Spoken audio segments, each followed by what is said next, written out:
Beaches like Saunton Sands are the stuff holiday dreams are made of. On North Devon's Atlantic coast, the sands roll north around Barnstaple Bay in a golden carpet nearly 4 miles long.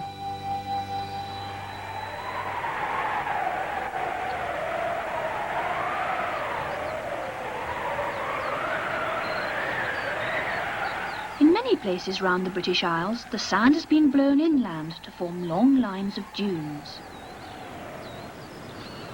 This is Braunton Burrows, the English Sahara. 2,500 acres of hills and hollows composed entirely of wind-blown sand. Some of the hills are over 100 feet high. Dunes start in a very small way, with wind-blown sand collecting wherever the wind is checked by obstacles. And then more and more sand is trapped as plants begin to grow on the accumulated mounds. It's amazing that any plants manage to survive at all in these dry and shifting conditions. But they do, and sea couch is one of the first to establish a hold. If you look very closely at the leaves, you can see they're curled inwards to cut down the surface area exposed to the air and so conserve moisture. It's also a plant that can withstand sea spray, and it can even tolerate short periods of immersion during very high tides.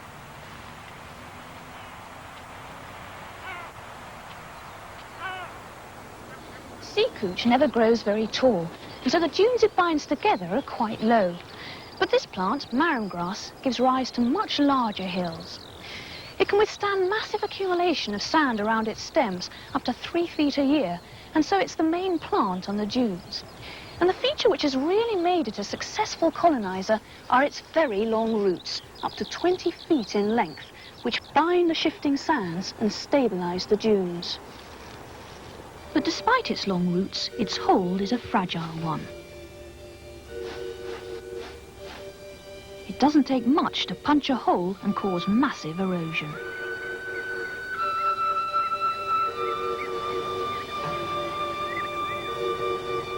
So the dunes are mobile, and as that far bank is being pushed towards me by the wind, smothering the plants as it comes, this dune's gradually being pushed backwards.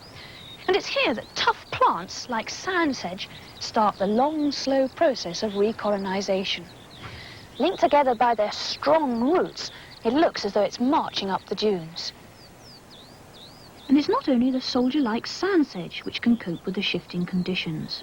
There's a whole host of other tough dune plants.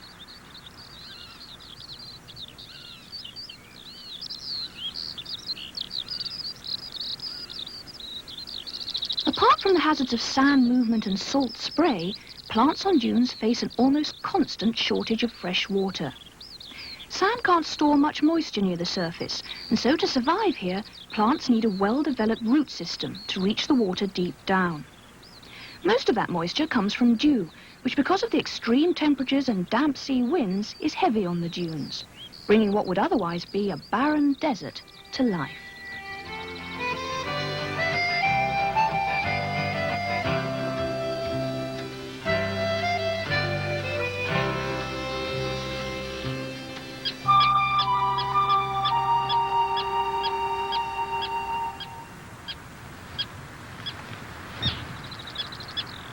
Most of the sand at Braunton is made up of tiny bits of broken up shells, which makes the dunes here rich in lime.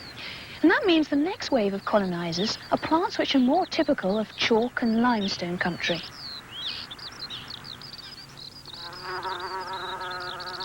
These limestone plants can only survive here because the dunes form a barrier protecting them from the sea spray.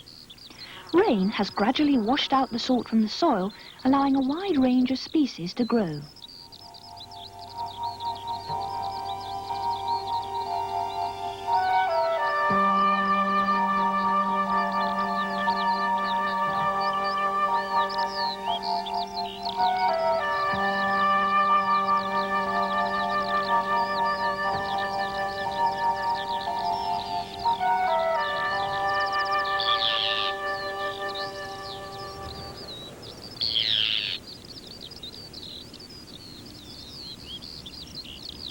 On a hot day, the dunes form sun traps where the surface temperature can soar to a scorching 60 degrees centigrade.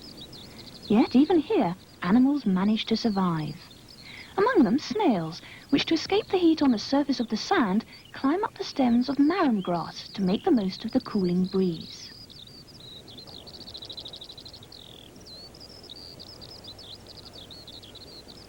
This snail has a light sandy-coloured shell, but there are others which are much darker. They tend to heat up more quickly, and that's dangerous at Braunton. So, instead of climbing, they bury themselves in the sand on hot days.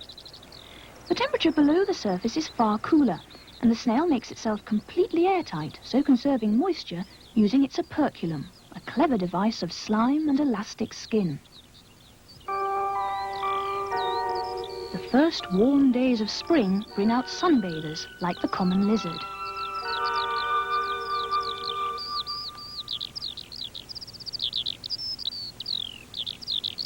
Although the skylark's song boldly advertises its presence in the sky, its nest, a shallow hollow lined with grass, is extremely well hidden.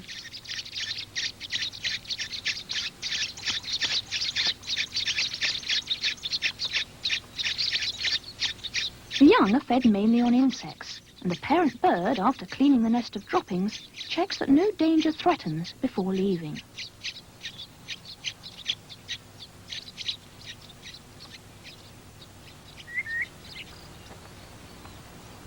Further inland, where the dunes are firmly stabilised, grassy patches are often found, kept clipped short by rabbits.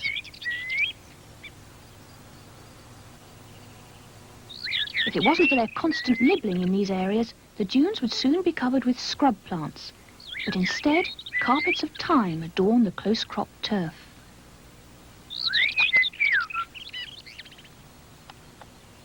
This autumn gentian has been untouched by rabbits, but just a few feet away is one they've severely pruned, a fraction of its normal height.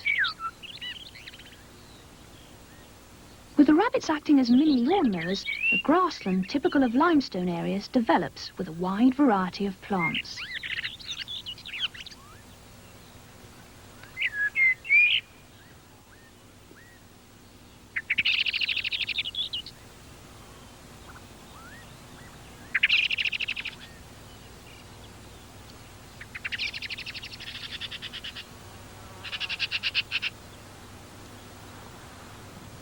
The dunes are popular not only with rabbits, but also with tunnellers on a smaller scale.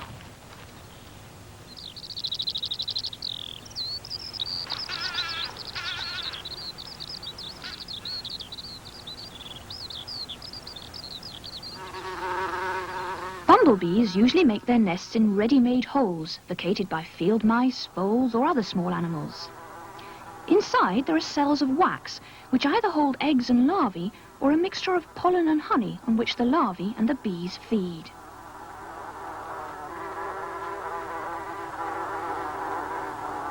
Bumblebee nests aren't just inhabited by bumblebees.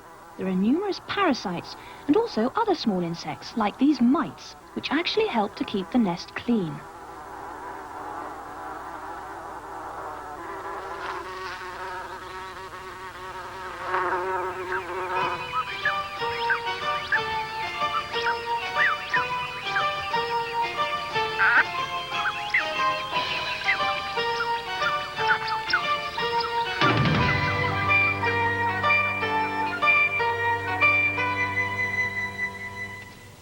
Another animal which nests in ready-made holes is the shelduck. When the duck returns to the nest, the drake finds a convenient vantage point where he can stand guard.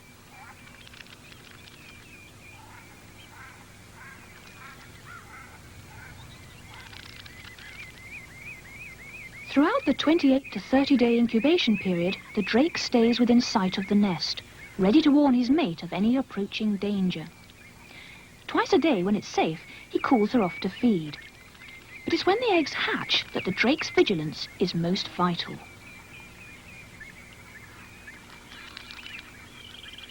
Once the duck has received the all clear, she leads her young to the entrance of the burrow.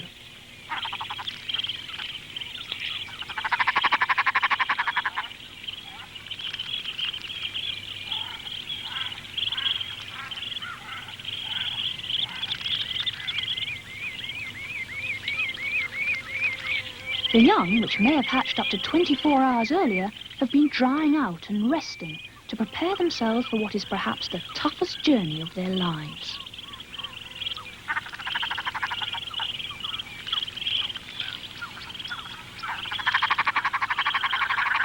Unlike other European ducks, the drake takes a major part in rearing the young and helps the duck shepherd them to the nearest tidal water.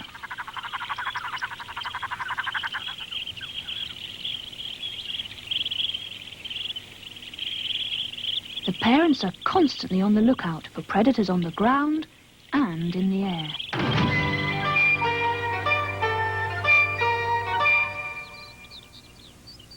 But this time the ducklings are lucky. The kestrel has other prey in mind.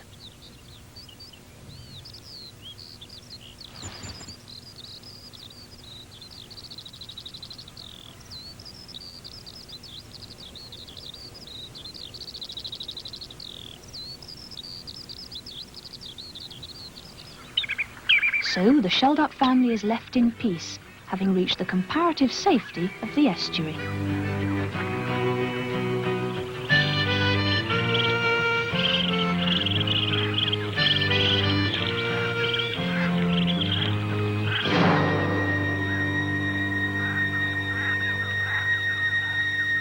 Every desert must have its oasis, and Braunton Burrows is no exception. Behind the sand-blown hills lies an area which is very different from the desert-like dunes.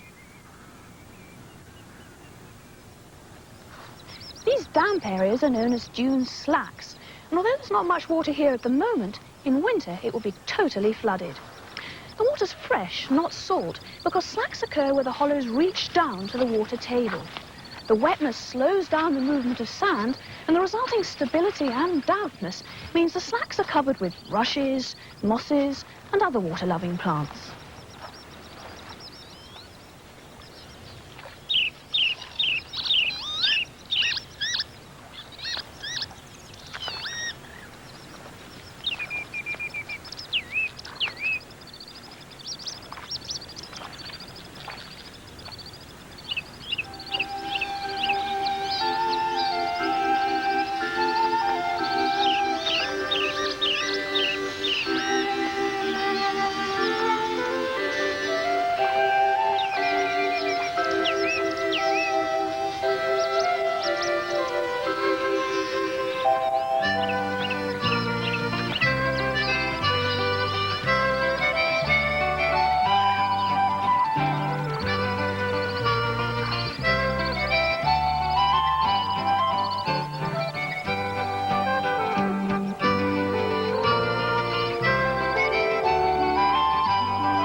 By midsummer, most of the natural slacks have dried out, but to increase the wildlife, some ponds have been dug, and they're teeming with life.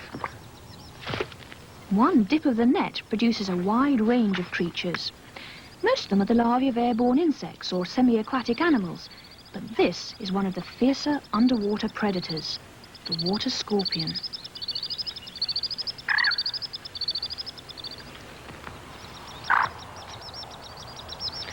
Life in a pond, as on land, has its problems, one of the main ones being breathing. Insects need oxygen as a gas, the same as we do. So how, for instance, does the water boatman breathe? When it needs oxygen, it surfaces and uses the fine coating of hairs on its body to trap bubbles of air. This makes it so buoyant that to stay underwater, it has to anchor itself to strands of weed. Other insects, such as the water scorpion, use a snorkel method for obtaining oxygen. Keeping the tip of its long tail above the surface of the water, it can quite happily breathe and feed at the same time.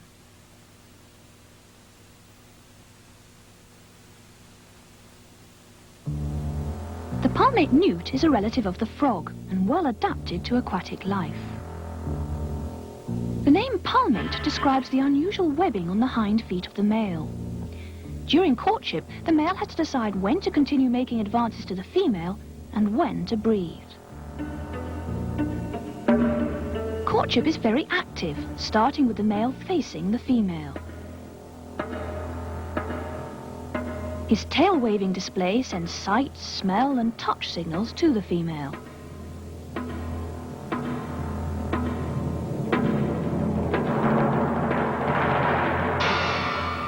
Once she's reacted positively and successfully fertilized, she's ready to lay her eggs.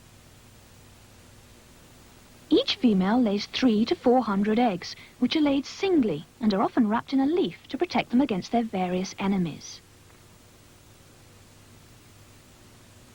From tadpole through to adult, the palmate newt is often at the mercy of predators.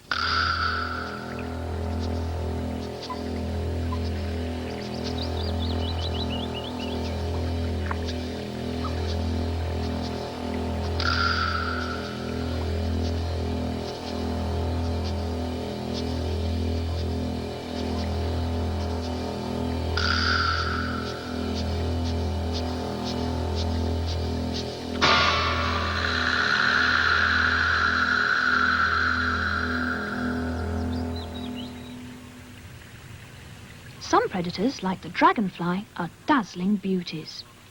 Their colours are some of the most striking in the animal kingdom.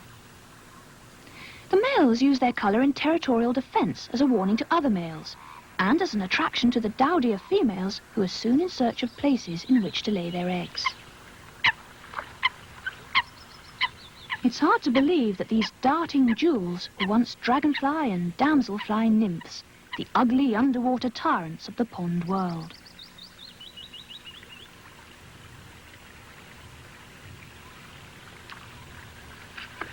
Sometimes, whilst laying their eggs, dragonflies almost come to grief.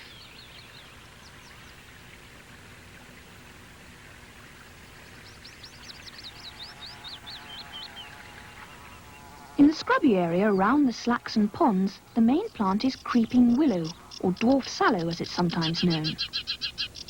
As the sallow is a native plant and well established, it supports a wide variety of insects. They, in turn, attract insect-feeding birds, like the sedge warbler. One of our commonest warblers, it's a shy bird, spending most of its time skulking low down in the undergrowth, hunting for insects and larvae. It brings these back to feed its mate and young in their well-concealed nest near the ground. This summer migrant raises 1 or 2 broods before returning to winter in tropical Africa. In contrast to the furtive sedge warbler, the whitethroat boldly proclaims himself as he defends his territory against rivals.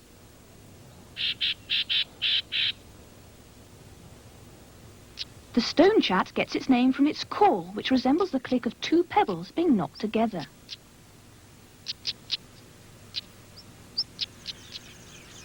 The call, together with the brightly coloured plumage, are all part of the cock stonechat's display to warn other males not to encroach on its territory.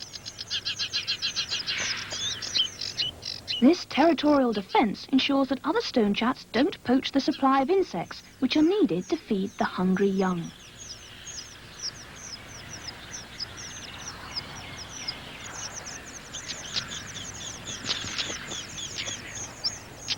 The female stonechat is almost dowdy by comparison with her mate. It's important that she's well camouflaged so she doesn't give away the position of the nest during the 14 to 15 days she's incubating the eggs. Soon after they've hatched, she joins her mate in rearing the young.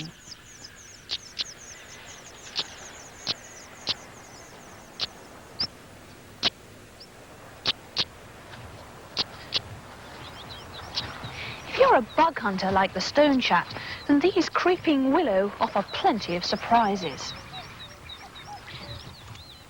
These are the larvae of the poplar leaf beetle, and their protection lies in their unpleasant taste. It's unpalatable because of what it feeds on. It's the creeping willow that gives it an off-putting, disinfectant-like smell. If you prod it gently, it exudes enough of the unpleasant substance to make any bird lose its appetite. Tasting nasty is just one way creatures make themselves unpalatable. Being an unpleasant texture, like this woolly bear caterpillar, makes it less likely to become a meal. Those long hairs get stuck in the throats of predators, and so they tend to leave well alone. In most cases, that is. Cuckoos have managed to overcome the problem of those spiky hairs and can feed on all types of hairy caterpillars. But they don't like the stomach contents much, and so manipulate the caterpillar back and forth until they can swallow the creature, less its gut, but still with all the hairs. The cuckoo's stomach becomes lined with the hairs, and periodically they regurgitate them as pellets. If they manage to escape predators like the cuckoo, woolly bear caterpillars would become attractive moths. Another type of protection is worn in coloration, such as the red and black used by the cinnabar moth. Camouflage can be just as effective. This pale tussock moth is well hidden in the sallow. And try and spot the lobster moth hiding on dead bark. The eyed hawk moth uses distraction to fool predators. The eye markings on its wings attract them away from its vulnerable body parts. From eyes used in defense to the eyes of a hunter.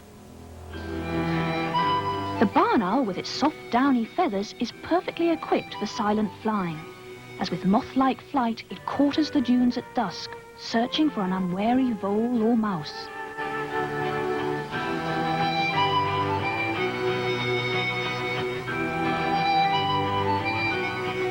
Today, the greater part of Braunton Burrows is a national nature reserve. And as natural habitats continue to disappear around Britain's shores, it's reassuring to know that there are protected areas like this where wildlife is left in peace. A dune system like this is continually threatened by erosion. Once the plant cover is lost, either naturally by rabbits burrowing and grazing, or unnaturally by heavy human feet, and the sand is exposed to the winds, and the dunes may be eroded.